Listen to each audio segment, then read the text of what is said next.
Bismillah wassalatu wassalamu ala rasulillah amma ba'd. Abaddu ba Allah balungi abaliyo mwenna, assalamu alaikum wa rahmatullahi wa barakatuh.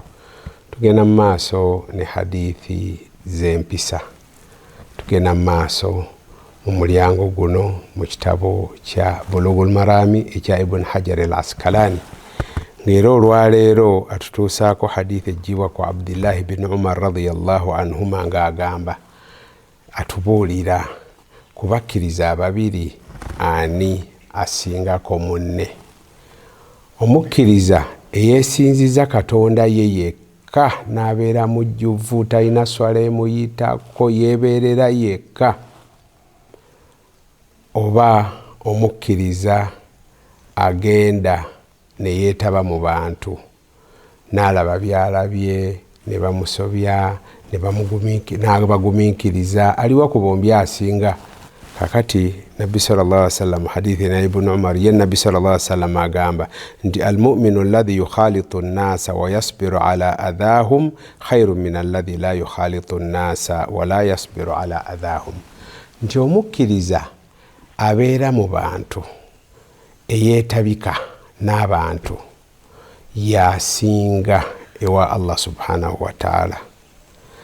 Ne bwe baba munyiizizza ne yeetabika n'abalala n'agumiikiriza bye bamunyiizizza, bwe kuba kuwabula n'awabula, yasinga ewa Allah subhanahu wa ta'ala okusinga omukkiriza alladhi la yukhalitu nnasa, teyeetaba mu bantu, teyeetabika na bantu, wala yasbiru ala adhahum, era tagumiikiriza binyiizo byabwe ate bimusange wa ye ng'abeera yekka.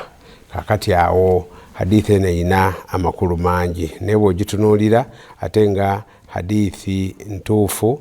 Al-Hafidhu mu makulu ago eri mu Bukhari mu kitabo kya Al-Adabul Mufrad, wadde nga ina layini endala ze yayitamu zo ezimu ng'abamanyi baginafuya, naye amakulu ago matuufu.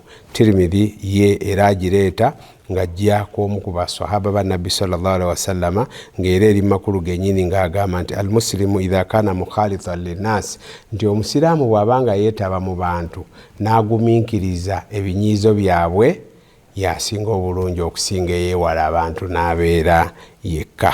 Kale tugamba nti tosobola kufuna mpeera za kulongoosa, tosobola kufuna mpeera za kulagira abantu kukola birungi na kubeewaza kukola bibi okuggyako ng'obeetabyemu n'otambula nabo n'omanya bye basobya n'obayamba obbatereeza. Naye bw'osalawo okubeera wekka, osobola okubeera wekka n'osinza Allah subhanahu wa ta'ala, naye oli abeera mu bantu n'abawabula ne bamunyiizaako n'abasonyiwa, afuna empeera ez'okugumiikiriza okusinga gwe asazeewo okubeera yekka. Hadha wa sallallahu ala sayyidina Muhammad wa ala alihi wa sahbihi wa sallim walhamdulillahi rabbil alamin.